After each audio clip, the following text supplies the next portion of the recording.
오늘 우리에게 주시는 하나님의 말씀은 시편 102편 1절부터 28절까지의 말씀입니다. 봉독은 17절까지만 하도록 하겠습니다.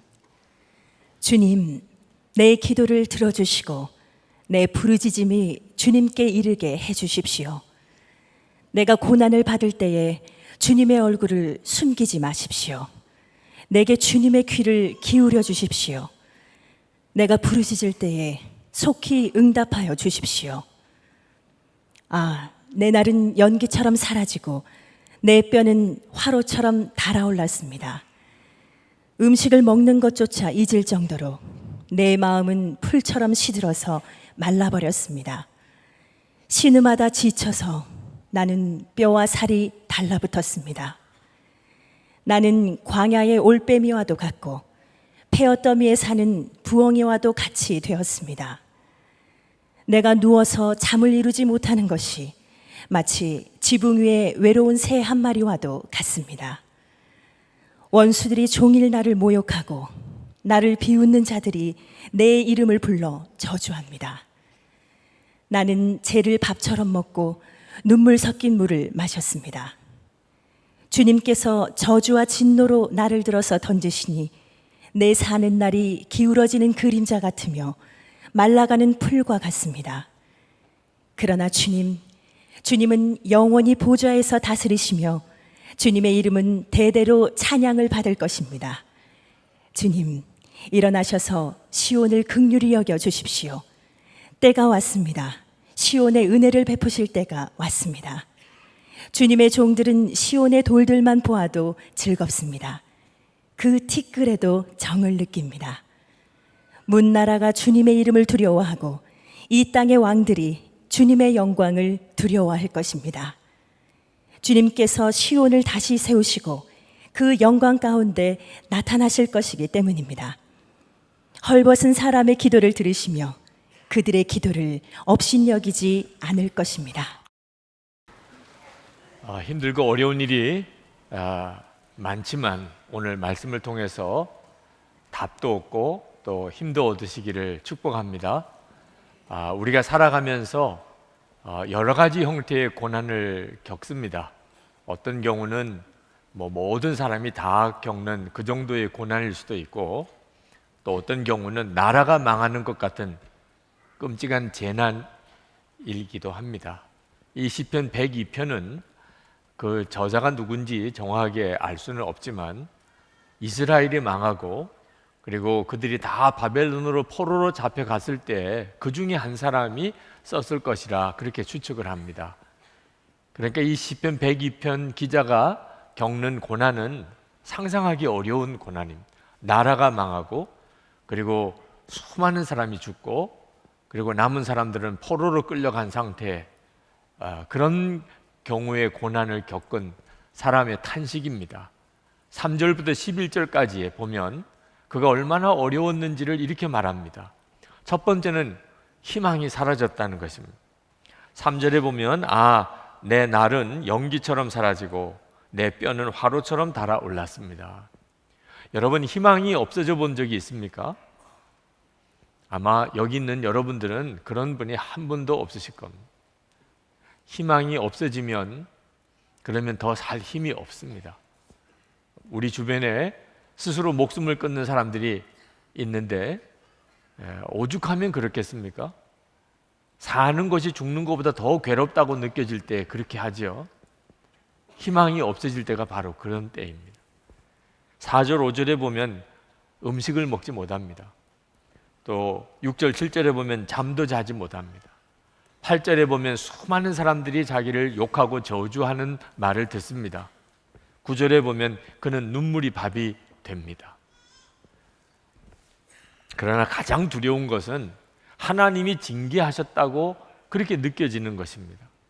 10절에 보면 주님께서 저주와 진노로 나를 들어서 던지시니, 그렇게 선지자들이 회개하고 주님께 돌아오라고 울면서 호소하고 그렇게 외쳤건만 이스라엘 백성들 듣지도 않고 오히려 그 선지자들을 때려 죽이고 돌이키지 않았다가 바벨론의 포로로 끌려가서 거기서 우리가 잘못했구나. 선지자들의 말이 하나님의 말이었구나.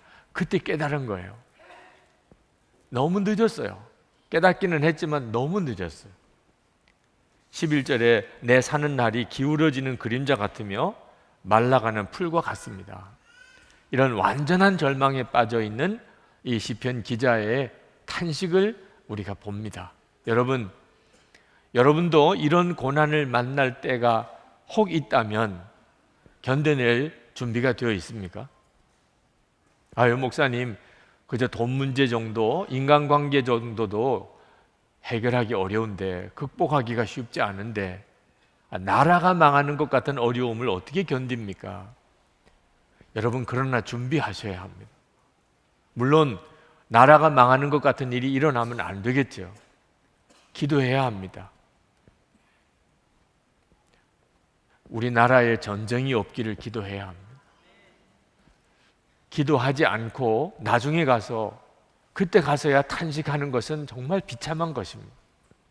그러나 나라가 망하는 것 같은 그런 어려움이 아니라도 지극히 그저 일상적인 모든 사람이 겪는 어려움 같아도 겪는 당사자에게는 나라가 망한 것 같은 고통을 느낄 수 있다는 사실을 알아야 합니다.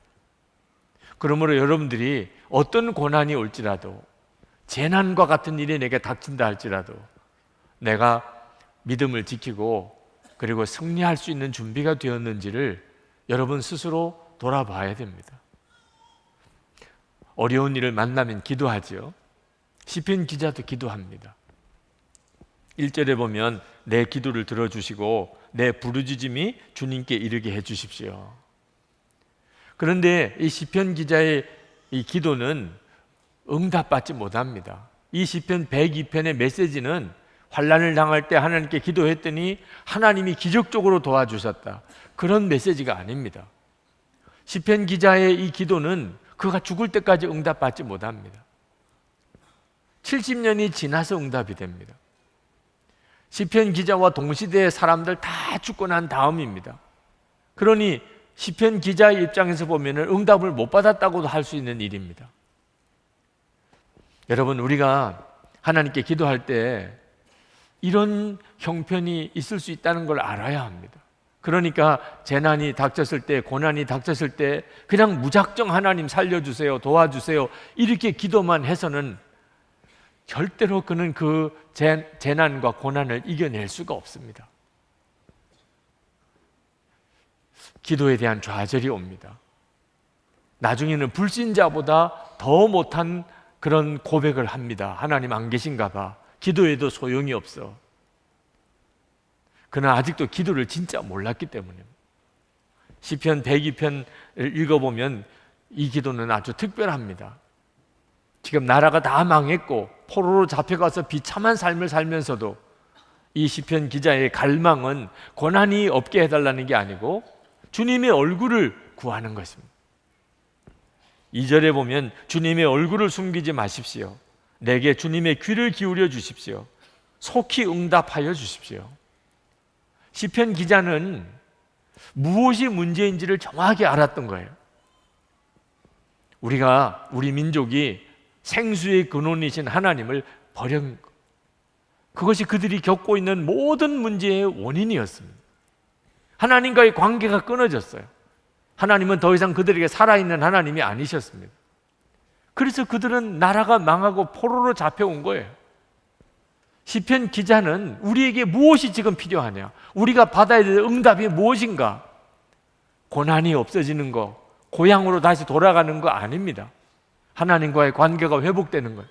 하나님은 우리에게 정말 살아계신 하나님, 우리의 기도를 들어주시는 하나님, 우리가 하나님의 얼굴을 바라볼 수 있는 바로 그런 관계의 회복이었어요.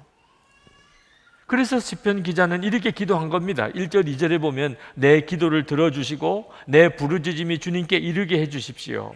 주님의 얼굴을 숨기지 마십시오. 내게 주님의 귀를 기울여 주십시오. 하나같이 내가 하나님께 구하면 하나님이 들어주시기만 한다면, 그걸 믿을 수만 있다면, 주님이 나와 함께 계시는 것을 이렇게 얼굴과 얼굴을 대하듯이 내가 그렇게 확신할 수만 있다면, 그러면 문제가 될 게 아무것도 없겠다고 깨달은 거예요. 나머지는 시간 문제입니다. 다시 예루살렘으로 돌아가고 예루살렘 성전이 재건되고 다 시간 문제예요. 하나님과의 관계가 회복되고 나면, 하나님이 지금 나와 함께 계시다, 이게 믿어지면, 그러면 문제가 될 게 없습니다. 하나님이 나와 함께 계신 것을 믿으려고 하는 게 아니고 하나님이 나와 함께 계시는 게 믿어지는 역사. 우리가 언제 행복하고 우리가 언제 강합니까? 하나님이 나와 함께 계시는 것이 믿어지는 때예요. 환난과 재난이 우리의 인생 가운데 믿음이 좋은 사람이든 또는 믿음이 없는 사람이든 다 공평하게 옵니다. 믿음이 있는 사람은 환난과 재앙 중에 믿음이 무너지지 아니하고 그 어려움 중에 오히려 하나님의 영광을 드러내는 자가 되는 것이 다를 뿐이에요. 믿음이 좋다는 게 뭐지요? 하나님이 나와 함께 계시는 것이 항상 믿어지는 것입니다. 진정한 기도가 뭔지 여러분 알아야 합니다. 응답의 문제가 아니에요. 기도는 응답의 문제가 아닙니다. 그러면 기도 오래 못합니다. 계속 응답만 바라보고 기도하는 사람, 그는 반드시 기도에 대한 좌절에 빠져. 기도의 문제는 하나님과 관계의 문제예요. 요셉은 그렇게 기도 많이 했지만 그는 집으로 돌아가지 못하고 감옥에서 나오지도 못했습니다. 기도는 하나도 응답 안 되는 것 같았어요. 그런데 하나님은 항상 요셉과 같이 계셨어요. 요셉이 그것을 분명히 알았어요. 이것이 요셉이 누렸던 가장 놀라운 기도 응답입니다. 하나님이 항상 나와 함께 계시다. 어떤 형편에서도 항상 함께 하시는 하나님을 알았던 것, 그 훈련이 요셉을 애굽의 총리가 되게 했던 것입니다. 우리들이 또 똑같습니다. 여러분에게 있어서 가장 놀라운 기도의 응답이 뭔지 아십니까? 하나님이 함께 계시다는 것에 대한 확신입니다. 우리가 기도를 해도 항상 이 기도를 드려야 됩니다. 저도 여러분도 우리의 기도의 가장 중요한 갈망은 주님의 얼굴을 바라보는 것입니다. 내 기도를 하나님이 들으신다는 것을 확신하는 것, 주님이 나와 함께 계시다는 것을 분명히 믿게 되는 것입니다. 시편 기자는 그렇게 주님을 갈망하면서 하나님의 응답을 받습니다. 찬양이 터집니다. 11절까지와 12절부터는 분위기가 완전히 달라집니다. 12절에 보면 이렇게 말합니다. 그러나 주님은 영원히 보좌에서 다스리시며 주님의 이름은 대대로 찬양을 받을 것입니다. 찬양이 터졌습니다. 상황은 포로로 잡혀가서 죽을 고생을 하고 있는 형편인데 무슨 찬양이 터집니까? 주님을 바라보는 눈이 열린 거예요. 하나님이 정말 자기를 바라보고 있음을 그도 본 것입니다. 그러고 나니까는 고백이 완전히 달라졌어요. 13절에 보면 이렇게 고백합니다. 주님, 일어나셔서 시온을 긍휼히 여겨주십시오. 때가 왔습니다. 시온의 은혜를 베푸실 때가 왔습니다. 하나님을 만나고 나니까, 하나님을 바라보는 눈이 뜨이고 나니까 이 시편 기자의 마음속에 답이 왔어요. 이제 하나님 은혜의 때가 왔군요. 이제 우리들의 이 고생과 재앙은 끝날 때가 왔군요. 하나님 속히 그 일을 이루어 주십시오. 마치 하나님에게 명령하는 것 같은 착각이 들 정도입니다. 그만큼 확신이 온 겁니다. 시편 기자는 마치 자기가 지금 예루살렘으로 돌아간 듯한 착각도 하기도 합니다. 14절, 15절, 16절에 보면 주님의 종들은 시온의 돌들만 보아도 즐겁습니다. 그 티끌에도 정을 느낍니다. 마치 포로 생활에서 예루살렘으로 돌아갔을 때 느꼈던 그 느낌을 이렇게 상상하는 것 같습니다. 15절에 문나라와 주님의 이름을 두려워하고 이 땅의 왕들이 주님의 영광을 두려워할 것입니다. 주님께서 시온을 다시 세우시고 그 영광 가운데 나타나실 것이기 때문입니다. 정말 놀랍잖아요. 이게 기도의 능력이에요. 형편은 여전히 어렵습니다. 그런데 마음은 완전히 달라졌어요. 이것이 기도 응답인 것입니다. 17절에 이렇게 말합니다. 헐벗은 사람의 기도를 들으시며 그들의 기도를 업신여기지 않을 것입니다. 여러분, 우리가 어떤 기도를 드리느냐 하는 것은 대단히 중요합니다. 살려주세요, 구원해 주세요, 도와주세요. 이렇게 기도하는 기도는 기도에 대한 좌절을 맛보게 만듭니다. 하나님은 내 기도 안 들어주시나 봐. 하나님은 기도에 역사 안 하시나 봐. 하나님은 살아계시기를 한 거야. 살려달라, 도와달라 이런 형태로만 기도하면 그렇습니다. 그런데 주님의 얼굴을 저에게 보여주십시오. 저는 주님을 만나고 싶습니다. 이 기도는 반드시 응답됩니다. 시편 기자가 이스라엘 백성들에게 놀라운 제안을 합니다.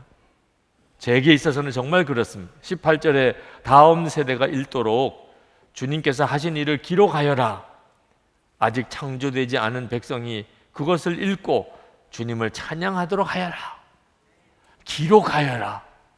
어떤 느낌이 있으십니까?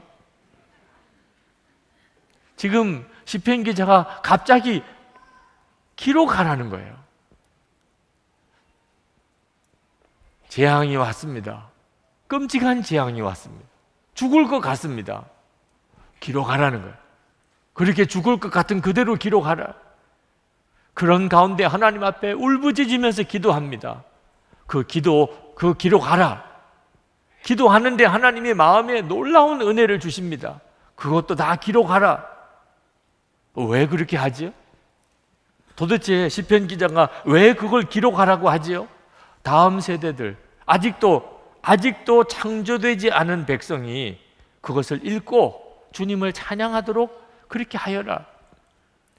지금 이 시편 기자는 걱정하는 것이 있습니다. 바벨론의 포로로 잡혀왔는데 자기들은 이스라엘 땅에 살았습니다. 예루살렘 성전을 보았습니다. 하나님의 말씀에 대해서 그래도 그들은 들었습니다.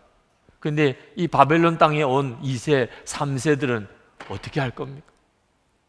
하나님에 대한 신앙 다 잃어버리지 않겠나? 우상의 나라, 그것도 자기들은 포로로 잡혀와 있는 신세입니다. 여기서 태어나서 여기 말을 배우고 여기서 공부를 하고 여기서 잘하고 여기서 모든 걸 다 본 2세, 3세들은 하나님 믿음을 진짜 가질 수 있겠느냐?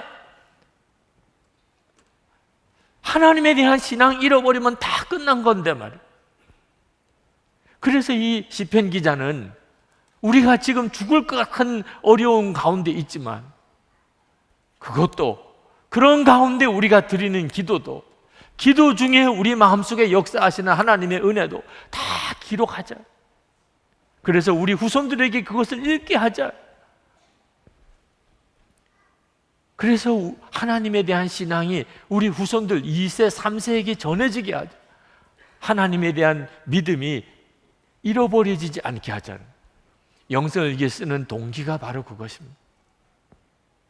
여러분 지금 어려운 분 계십니까? 기록하세요.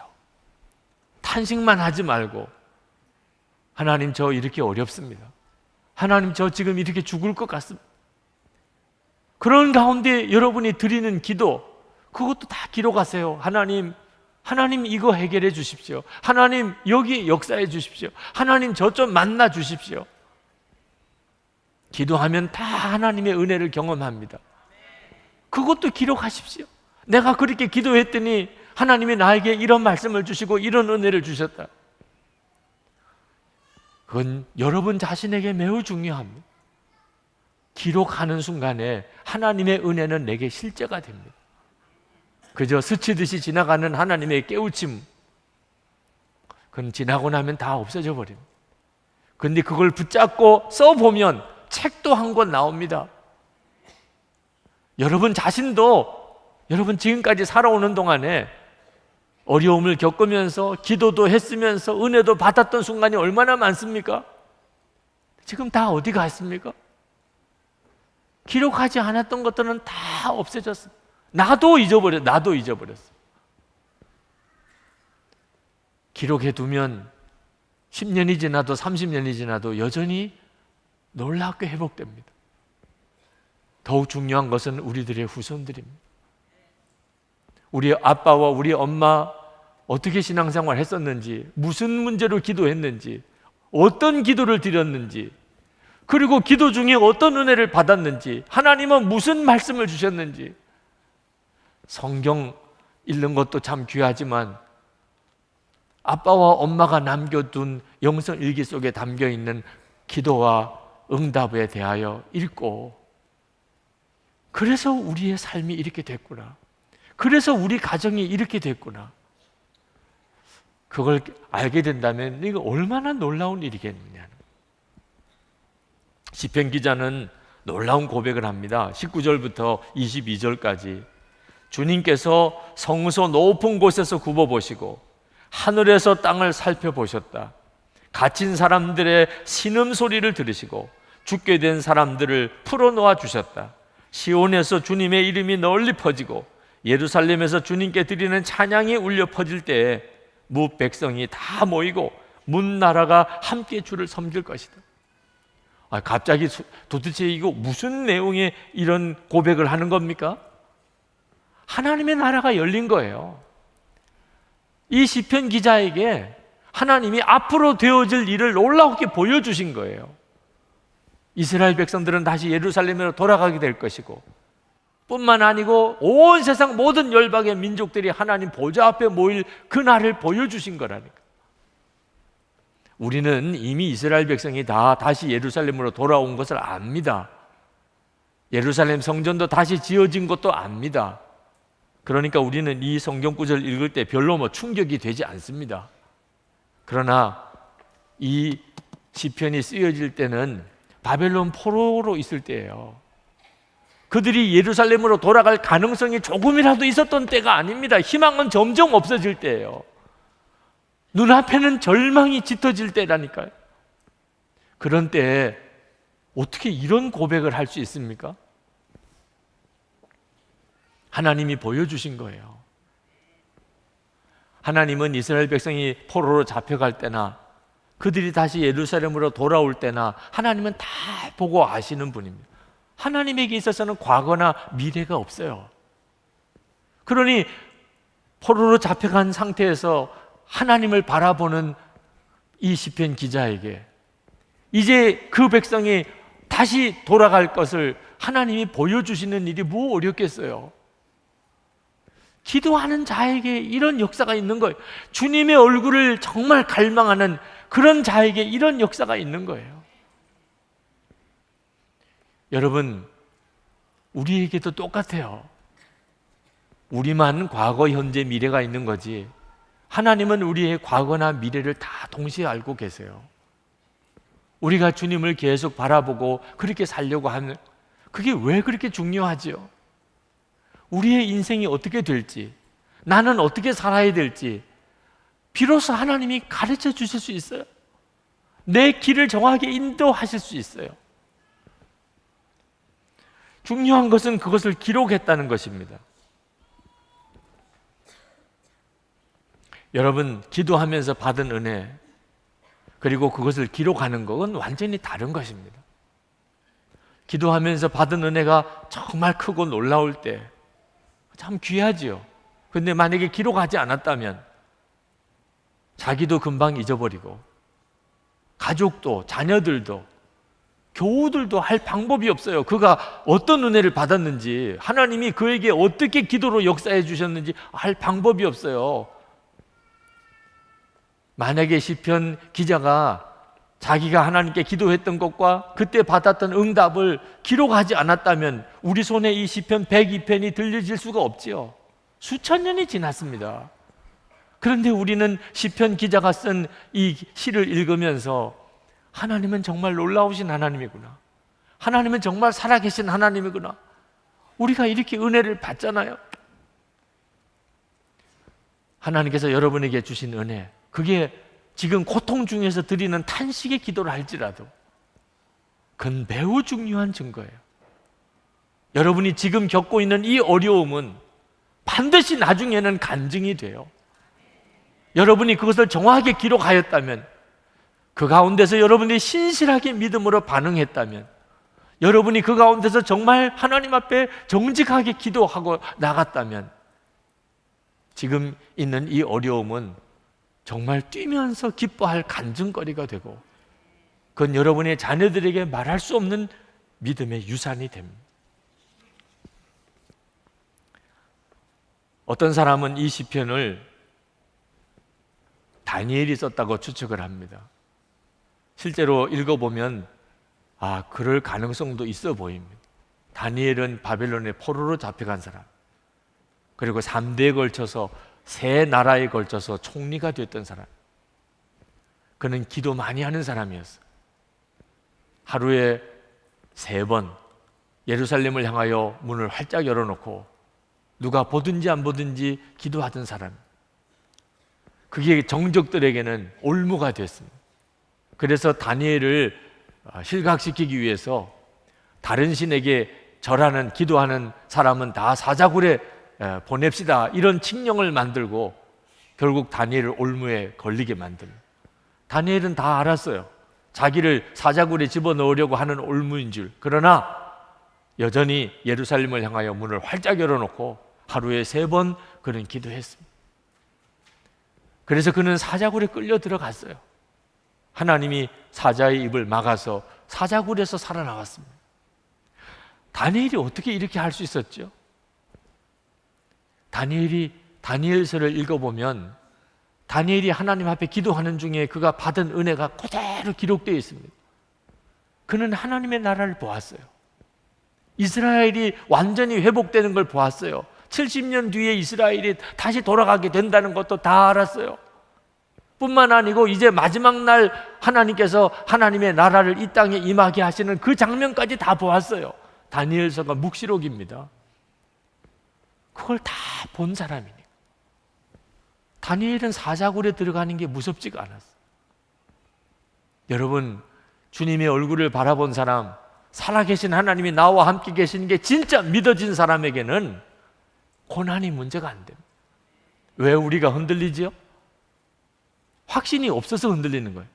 하나님은 살아계시고 나와 함께 계시다는 믿음이 없으니까 거짓말에 무너지고, 조그만 이익에 무너지고, 조그만 사랑과의 인간관계 때문에 무너지고.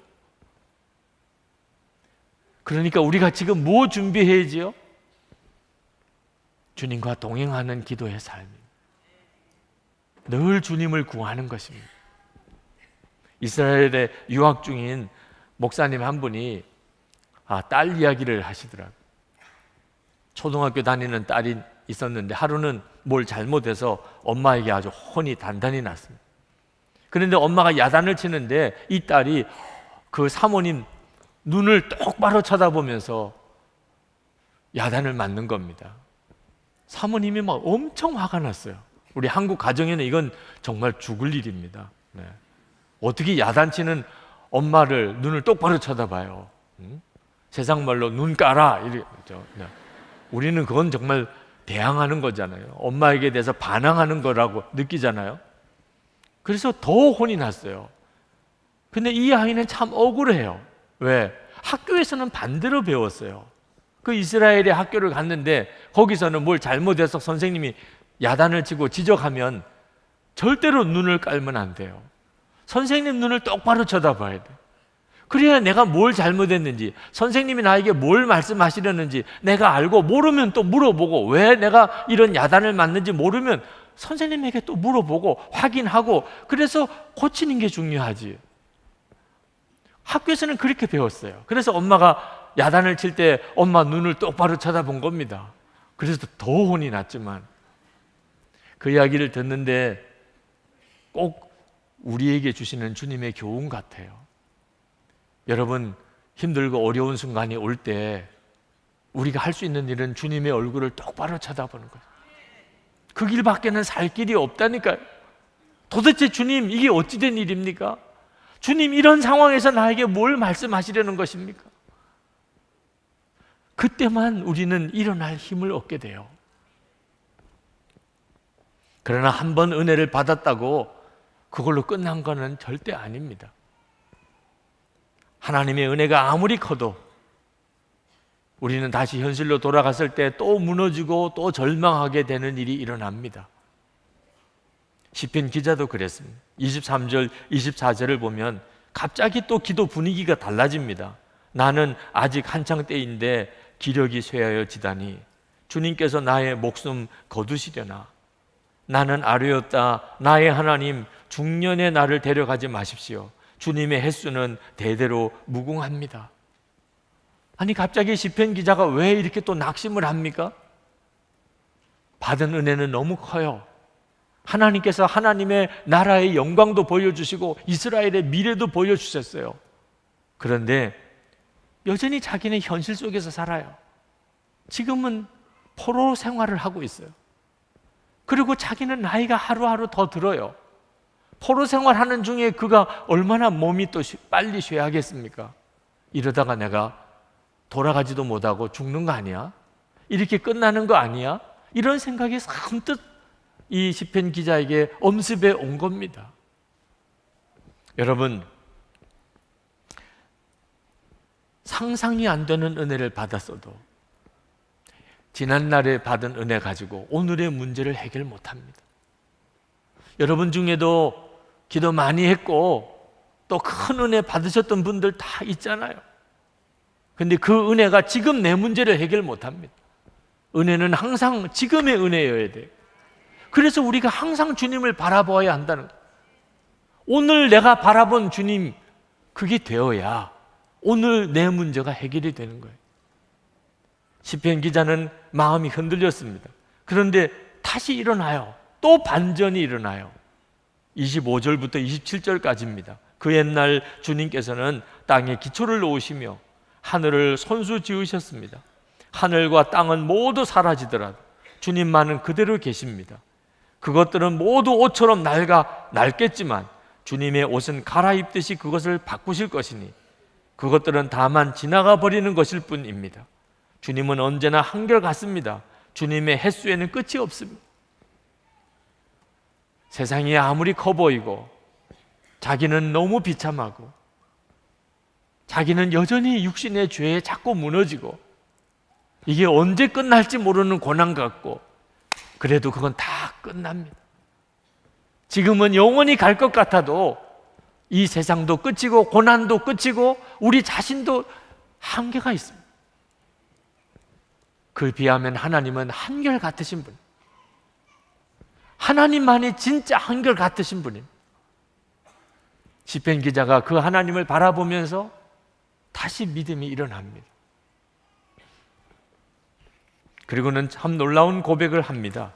28절에 주님의 종들의 자녀는 평안하게 살 것이며 그 자손도 주님 앞에 굳건하게 서 있을 겁니다. 더 이상 나는 어떻게 합니까? 하나님 나는 어떻게 하고요? 이런 말 없어졌어요. 우리 자녀들이 반드시 평안하게 되고 우리의 후손들이 하나님을 찬양하고 주님 앞에 굳건하게 서게 될 것입니다. 시편 기자의 마음속에 내가 비록 이렇게 죽는다 하더라도 괜찮아. 결국은 우리 후손들이 다 이스라엘로 예루살렘으로 돌아가게 될 거야. 하나님 앞에 굳게 서게 되는 그때가 올 거야. 그게 확신이 오고 나니까 더 이상 자기 자신은 문제가 되지도 않았습니다. 정말 대단한 일이죠. 여러분, 언제까지 먹고 사는 문제 때문에 하나님 살려주세요, 도와주세요 이렇게 기도하고 끝날 것입니까? 우리도 우리 자녀들에게 정말 영원히 복이 될 수 있을 만한 그런 문제로 기도해야 되지 않겠습니까? 하나님 앞에 섰을 때 그때 하나님 앞에서도 함께 기뻐할 수 있는 이런 문제로 기도할 수 있어야 되잖아요. 기도 제목이 아무것도 아닌 게 아닙니다. 여러분은 도대체 무슨 기도 제목으로 하나님께 그렇게 간절히 기도하십니까? 하나님, 나 좀 살려주세요. 하나님, 나 좀 먹여주세요. 이 어려움에서 벗어나게 해주세요. 그런 기도는 계속 우리를 좌절에 빠지게 만듭니다.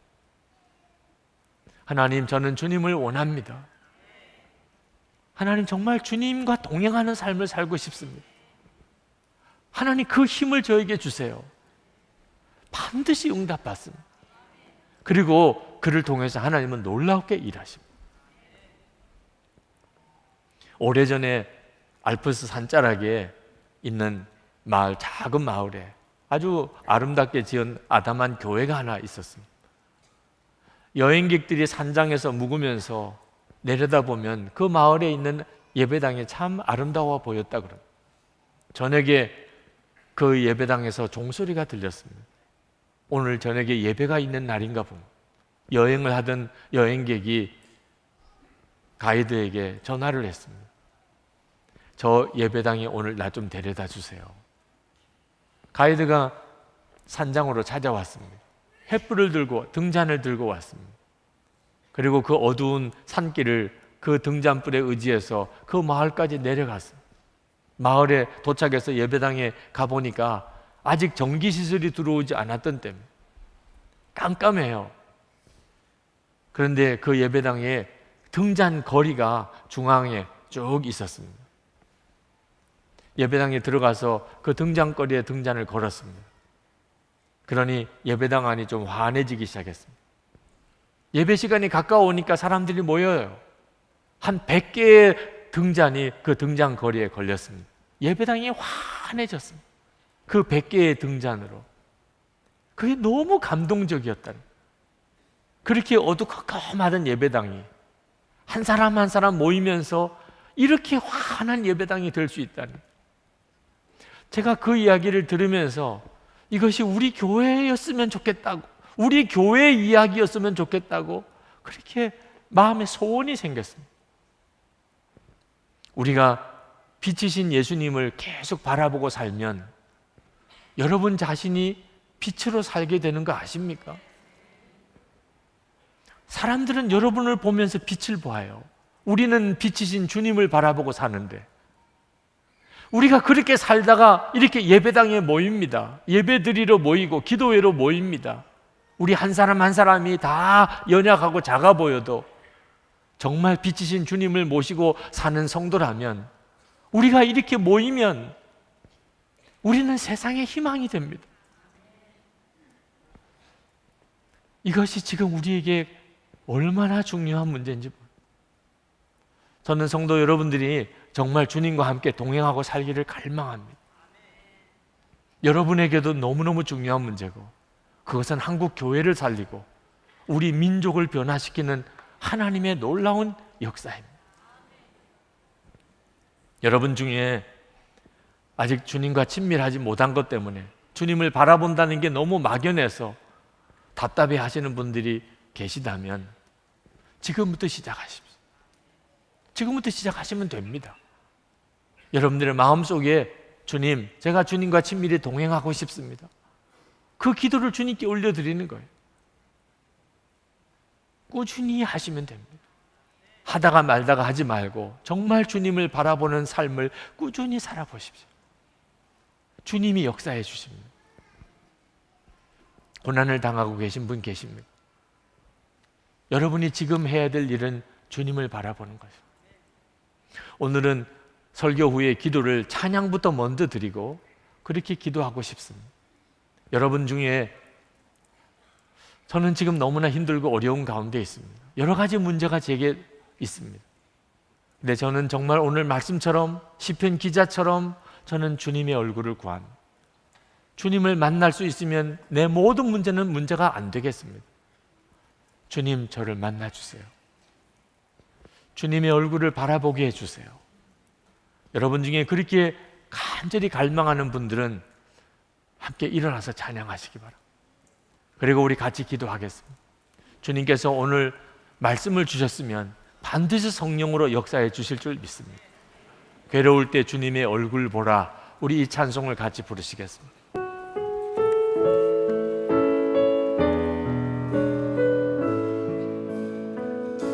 괴로울 때 주님의 얼굴 보라, 평화의 주님 바라보아라. 세상에서 시달린 친구들아, 위로의 주님 바라보아라. 눈을 들어 주를 보라, 내 모든 모든 염려 주께 맡겨라. 슬플 때에 주님의 얼굴 보라. 사랑의 주님 안식 주리라. 이를 들어 주를 보라. 내 모든 염려 주께 맡겨라.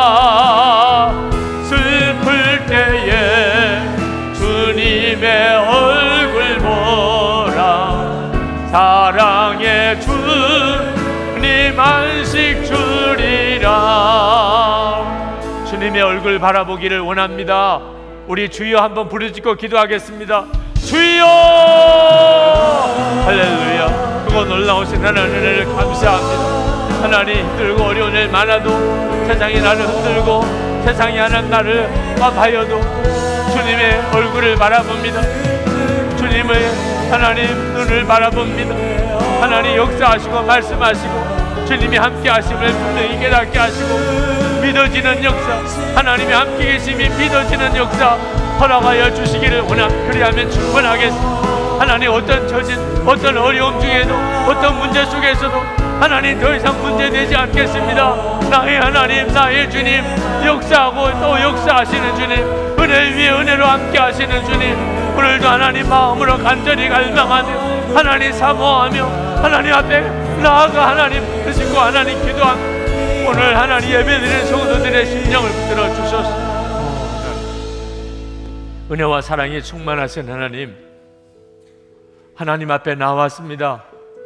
살아계신 주님 앞에 왔습니다. 우리의 눈을 열어 주님이 우리와 함께 계심, 우리를 지켜보고 계심, 우리와 늘 동행하심을 알게 해 주옵소서. 우리의 삶 속에 수많은 문제들이 많고 하나님 고난이 우리 가운데 있지만 주님의 얼굴을 바라볼 수 있는 눈이 열리면, 주님 함께 하심만 분명히 믿어지면 문제될 것이 없음을 믿습니다. 오늘도 하나님 이 예배를 드리고 하나님 앞에 사모함으로 하나님께 기도하는 모든 성도들 위해 이 시간에 말씀으로 성령의 역사로 함께해 주옵소서. 주님이 함께 계심을 분명히 알게 하시고 그 눈을 분명히 뜨게 해 주옵소서. 하나님, 오늘도 저희들이 마음을 다하여 하나님께 우리의 감사의 예물을 올려드렸습니다. 주님을 사랑합니다.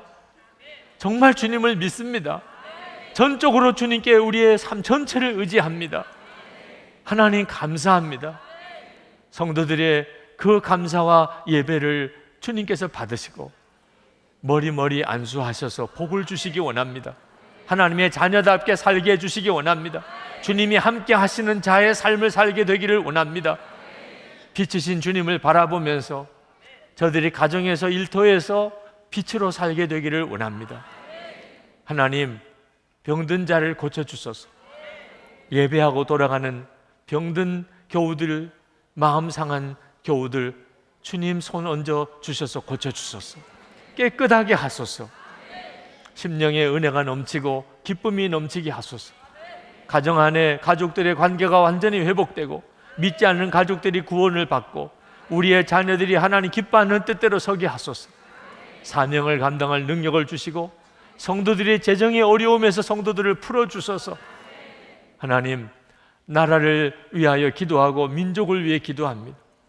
하나님, 이 민족 안에 전쟁이 없게 하시고 복음으로 통일되게 해주소서. 북한 동포를 위해서 그렇게 헌신했던 이면수 목사님, 김국기 목사님, 김동철 목사님, 최충길 선교사님, 김정욱 선교사님, 김상덕 교수님, 김학성 교수님, 하나님 저들을 속히 풀어주소서. 북한에 있는 동포들에게 생명의 복음이 전해지고 하나님 다시 한번 북한 땅에 하나님의 부흥을 주소서. 세계 열방에 나가 있는 선교사님들 하나님 함께 하소서. 10년 가운데 역사하소서. 주를 바라보는 눈을 항상 열어주소서. 주의 은혜에 충만함으로 사명을 감당할 수 있게 해 주옵소서. 오늘도 주님 앞에 나와 예배하고 돌아가는 모든 성도들 위해 주 예수 그리스도의 은혜와 하나님 아버지의 사랑하심과 보혜사 성령의 교통하심이 충만히 함께 하시기를 축원하옵나이다. 아멘.